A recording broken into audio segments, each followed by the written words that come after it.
Hello student, आज हम एक मजेदार इंग्लिश का एक टॉपिक देखेंगे जिसको कहते हैं नरेशन।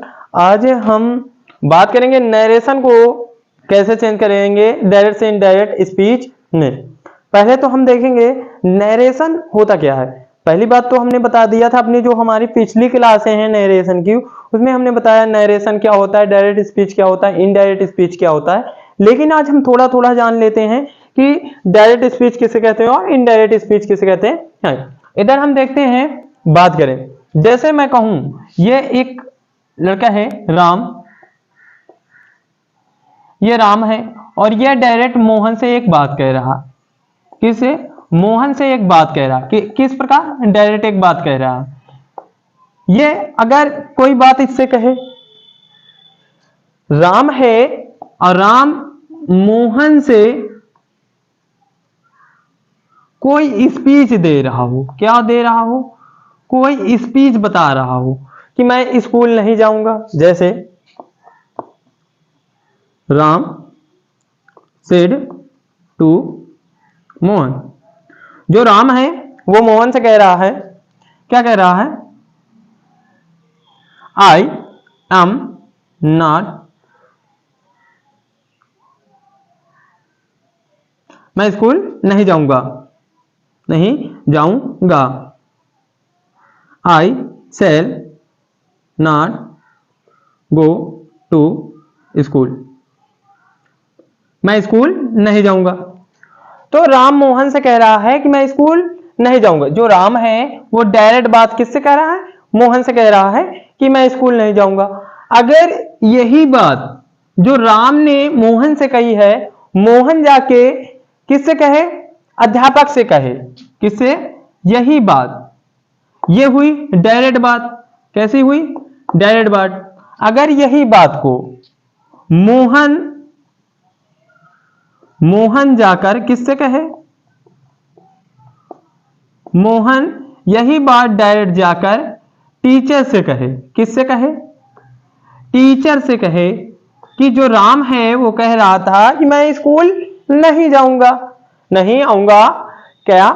अगर राम मोहन से कहता है, कोई डायरेक्ट बात कहता है कि मैं स्कूल नहीं जाऊंगा, और मोहन वही बात को किससे जाकर टीचर से बताए कि राम कह रहा था कि मैं स्कूल नहीं जाऊंगा, तो उसे जब मोहन टीचर से बताएगा उसे इनडायरेक्ट कहेंगे, इनडायरेक्ट स्पीच कहेंगे। अगर राम मोहन से कोई बात कहता है तो डायरेक्ट स्पीच कहेंगे। और डायरेक्ट स्पीच के हमेशा टू पार्ट होते हैं। हमने पिछली क्लास में अपने बता चुके हैं कि डायरेक्ट के जो होते हैं टू पार्ट्स होते हैं, एक रिपोर्टिंग वर्ब होता है और एक रिपोर्टेड स्पीच होता है। क्या? एक रिपोर्टिंग वर्ब होता है और एक रिपोर्टेड स्पीच होता है। अब बात समझ में आई? बिल्कुल इजी है, इजी समझने की कोशिश कीजिए कि राम जो है वो मोहन से कोई बात कहे, कैसे? डायरेक्ट कहता है कि मैं स्कूल नहीं जाऊंगा। राम मोहन से कहता है कि मैं स्कूल नहीं जाऊंगा, अब मोहन वही बात किससे कहेगा? टीचर से। यहां पर कहे मोहन जो है वो डायरेक्ट किससे बात कहेगा? कहेगा टीचर से कि मैं कहां, राम कह रहा था कि मैं स्कूल नहीं आऊंगा, उसे ही डायरेक्ट स्पीच कहते हैं। और इनडायरेक्ट स्पीच कहते हैं जब मोहन टीचर से कोई बात बताए, पिछली जो राम ने मोहन से कही थी। अब बात करें, अगर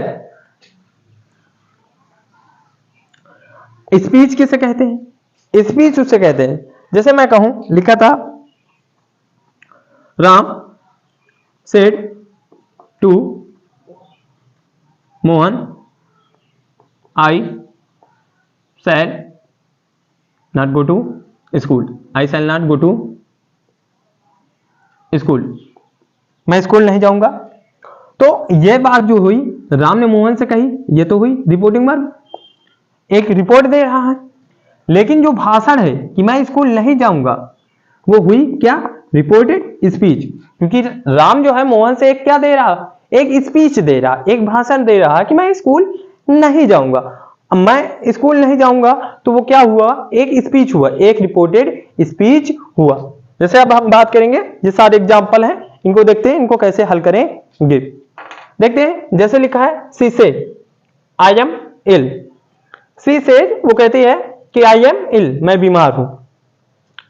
तो हमने अपनी पिछली क्लास में बताया था, अगर रिपोर्टिंग वर्ब का टेंस किसका हो, प्रेजेंट का हो, किसका हो, रिपोर्टिंग वर्ब का टेंस प्रेजेंट का हो, किसका हो, प्रेजेंट टेंस का हो, प्रेजेंट टेंस का हो, और रिपोर्टेड स्पीच का टेंस चाहे जो हो, चाहे जिस टेंस का हो, तो टेंस का परिवर्तन नहीं होगा, केवल प्रोनाउन का परिवर्तन होगा। जैसे देखते हैं सी, सेज, और हमने बताया था जब असर्टिव का कोई वाक्य आए रिपोर्टेड स्पीच की तरफ, तो दोनों वाक्यों को जोड़ने के लिए दैट कंजक्शन का प्रयोग करते हैं। कौन सा कंजक्शन का प्रयोग करते हैं, दैट कंजक्शन का प्रयोग करते हैं। और जो फर्स्ट पर्सन का प्रोनाउन होता है उसे रिपोर्टिंग वर्ब के सब्जेक्ट के अनुसार बदलते हैं। रिपोर्टिंग वर्ब के सब्जेक्ट नंबर और जेंडर के अनुसार चेंज करेंगे। तो आई को जब सी से चेंज करेंगे तो यहां पर क्या हो जाएगा, सी। लेकिन अब यहां रिपोर्टिंग वर्ब की तरफ प्रेजेंट का आया है, तो रिपोर्टेड स्पीच का टेंस परिवर्तित नहीं होगा, उसको उसी प्रकार लिख देते हैं, केवल उसके प्रोनाउन में परिवर्तन होगा। नीचे वाला देखते हैं, सी सेड टू मी, उसने मुझसे कहा do you like the book, क्या तुम पुस्तकें पसंद करते हो। तो एक क्या है, जो स्टेटमेंट है वो आस्किंग यस या नो टाइप में पूछा गया है। जो स्टेटमेंट है, जो स्पीच है, वो यस या नो टाइप में पूछा गया है। तो इसको कैसे कर लेंगे, तो हमने इसको भी अपनी पिछली क्लास में नियम बता दिए हैं, आपको यहां पर हम करने का तरीका बताएंगे कि कैसे किया जाता है। जब ऐसे वाक्य आए, यस या नो टाइप्स के वाक्य आए, तो सेड या सेड टू के स्थान पर हम हमेशा आस्क्ड का प्रयोग करते हैं। किसका, सेड या सेड टू के स्थान पर आस्क का प्रयोग। और अगर यस या नो टाइप का वाक्य आया हो, जब वाक्य के आरंभ में हेल्पिंग वर्ब मतलब इंट्रोगेटिव फर्स्ट टाइप आया हो, तो दोनों वाक्यों को जोड़ने के लिए इनवर्टेड कामा के स्थान पर इफ या वेदर का प्रयोग करेंगे। कौन सा कंजक्शन, इफ या वेदर का। तो हमने इनवर्टेड कामा के स्थान पर किसका, इफ कंजक्शन का प्रयोग कर दिया है। और आए हुए जो इंट्रोगेटिव वाक्य होता है उसको असर्टिव बनाकर चेंज करेंगे। अब यू आया है, हमने बता दिया था, हमने अपनी पिछली क्लास में बताया भी है कि यू जो है, उस यू को जो सेकेंड पर्सन का प्रोनाउन होता है उसको रिपोर्टिंग वर्ब के ऑब्जेक्ट के अनुसार मतलब इसके अनुसार चेंज करेंगे। और यू को मी से चेंज करेंगे, क्या होगा, आई, आई। ठीक, अब ये किसका है, ये आया है प्रेजेंट का, प्रेजेंट टेंस का। अगर रिपोर्टिंग वर्ब का टेंस पास्ट में है, रिपोर्टिंग वर्ब का टेंस पास्ट में है, तो रिपोर्ट प्रेजेंट जो ये है वाक्य मतलब जो रिपोर्टेड स्पीच का वाक्य है वो चाहे जिस टेंस में हो वो परिवर्तित हो जाएगा। तो ये प्रेजेंट इंडेफिनिट है। तो प्रेजेंट इंडेफिनिट को जब हम चेंज करेंगे, हमने चेंज का नियम भी बताया है अपनी क्लास 2 में नरेशन की, जब इसका चेंज करेंगे, ये प्रेजेंट में है तो इसका क्या हो जाएगा, पास्ट में। तो आई लाइक्ड, क्या होगा, I liked the book, I liked the book. नीचे देखते हैं, she said he likes the books, he said है he likes the book, he said, दोनों वाक्य को जोड़ने दैट कंजक्शन, दैट। अब ये थर्ड पर्सन का प्रोनाउन आया, हमने ये भी बताया था जब थर्ड पर्सन का प्रोनाउन हो तो वो नो चेंज होता है, उसको चेंज नहीं करेंगे, चाहे रिपोर्टेड का वाक्य चाहे जो हो। अगर थर्ड पर्सन का प्रोनाउन आया है तो उसे चेंज नहीं करेंगे, उसे उसी प्रकार रखेंगे, लेकिन वाक्य का परिवर्तन होगा। ये अब है प्रेजेंट इंडेफिनिट। अब प्रेजेंट इंडेफिनिट को इसमें बदलेंगे पास्ट इंडेफिनिट, लाइक्ड दी बुक्स, क्या हो जाएगा, he said that he liked the book. दूसरा देखते हैं, he said honesty is the best policy. हमने ये भी बताया है अपनी पूर्व क्लास में, ये बताया था कि ऐसे वाक्य हॉनेस्टी द बेस्ट पॉलिसी, ऐसे वाक्य हैं जो प्रोवर्ब हो या यूनिवर्सल ट्रूथ हो, हैबिचुअल एक्शन हो या हिस्टोरिकल फैक्ट जैसे वाक्य आए हो जो एकदम सार्वभौमिक सत्य हो या क्या हो, सार्वभौमिक सत्य हो, कहावतें हो, हिस्टोरिकल फैक्ट, भौगोलिक सत्य हो, ऐसी या घटनाएं हो, उनको चेंज नहीं करेंगे। जैसे हॉनेस्टी द बेस्ट पॉलिसी, ईमानदारी सर्वश्रेष्ठ नीति है, ऐसे वाक्य हैं तो उनको चेंज नहीं करेंगे। चाहे रिपोर्टिंग वर्ब का जो टेंस है वो चाहे जिस टेंस का मतलब टेंस का हो, तो ऐसे वाक्यों ही सेड, दोनों वाक्यों को जोड़ने के लिए केवल इन्वर्टेड कामा के स्थान पर दैट कंजक्शन का प्रयोग करेंगे, क्योंकि ये जो वाक्य है वो असर्टिव का है। तो उसके बाद जिस प्रकार का वाक्य आया उसको उसी प्रकार लिख देंगे, honesty is the best policy, ऐसे करेंगे। दूसरा देखते हैं, the teacher said the sun rises in the east. ऐसे यूनिवर्सल ट्रूथ है, यूनिवर्सल क्या है, ट्रूथ है, सार्वभौमिक सत्य है। तो ऐसे सूर्य पूर्व से निकलता है तो सूर्य पूरब से ही निकलता है, सूर्य अब पश्चिम से नहीं निकलने लगा। तो ऐसे जो वाक्य हैं उनको चेंज नहीं करेंगे, कब, जब डायरेक्ट से इनडायरेक्ट बनाएंगे तब इनको चेंज नहीं करेंगे। बस अगर ये असर्टिव में आया तो दोनों वाक्यों को जोड़ने के लिए केवल इनके स्थान पर दैट कंजक्शन का प्रयोग करेंगे। जैसे the teacher said that the sun rises in the east। बस ऐसे चेंज करेंगे। नीचे देखते हैं, I said to him where are you going। इसमें क्या एक क्वेश्चन पूछा जा रहा है कि I said to him, मैंने उससे पूछा where are you going। ये इंट्रोगेटिव का वाक्य है।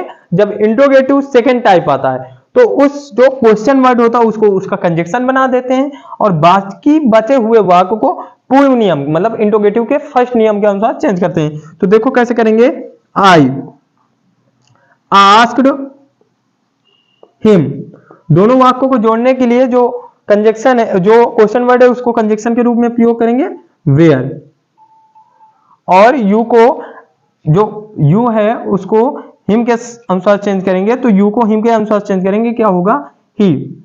और आए हुए क्या से प्रेजेंट कंटीन्यूअस को किसमें, पास्ट कंटीन्यूअस में करेंगे। तो आर है तो क्या होगा, वाज गोइंग, फुल स्टॉप। नीचे वाला देखते हैं, he said to me will you go there, क्या तुम वहां जाओगे, पूछ रहा, क्वेश्चन पूछ रहा है, यस या नो टाइप में उत्तर देना है। और ये डायरेक्ट है तो इसका इनडायरेक्ट बनाएंगे। जब क्या करेंगे, ही आस्क्ड मी, दोनों वाक्यों को जोड़ने के लिए अगर यस या नो टाइप आया हो तो इफ या विदर का करेंगे, इफ का कर दिए, और आई हुए इंट्रोगेटिव को असर्टिव बनाकर चेंज करेंगे, यू को मी से चेंज करेंगे आई, और क्या होगा फिर, आई आया है और फिर क्या होगा, इसका क्या होगा, शुड गो देयर। नीचे देख लेते हैं, my friend said to Deepak, मेरे मित्र ने दीपक से कहा, have you ever been to Agra, क्या तुमने कभी आगरा में, तुमने कभी आगरा में रहा है या तुम आगरा कभी गए हो। तो ऐसे वाक्य है। तो ये क्या है, आस्क मतलब क्वेश्चन पूछ रहा है यस या नो टाइप में। जब इसको चेंज करेंगे तो my friend sorry reporting verb के सेड या सेड टू के स्थान पर आस्क का प्रयोग करेंगे, फिर दीपक, और दोनों वाक्यों को जोड़ने के लिए इफ या विदर, अब वेदर का कंजक्शन का प्रयोग कर देते हैं। विदर, यू को दीपक से चेंज करेंगे, क्या होगा, ही, हैव को चेंज करेंगे, हैड हो जाएगा, had you been to Agra, ऐसे चेंजमेंट करेंगे। हमने बताया भी था कि रिपोर्टिंग वर्ब क्या होता है, रिपोर्टेड स्पीच क्या होता है। अगर आपको कोई भी और डाउट हो तो आप हमसे पूछ सकते हैं, हम आपको एग्जाम्पल बताएंगे। और हमने ये सारे नियम, अपने सारे नियम हैं, असर्टिव, इंट्रोगेटिव, इंपरेटिव, एक्सक्लेमेटोरी, ये सारे नियम हम अपने यूट्यूब चैनल कैलाश सर 1 में डाल चुके हैं। आप जाकर डिस्क्रिप्शन में लिंक दी होगी, आप जाकर देख सकते हैं। हमने सारी क्लासिक बिल्कुल जीरो बेसिक जड़ से डाल रखी, बिल्कुल कंसेप्ट और डिफिनीशन, कंसेप्ट और एग्जाम्पल के माध्यम से हमने बेसिक से अच्छी क्लास डाल रखी है, आप जाकर देख सकते हैं।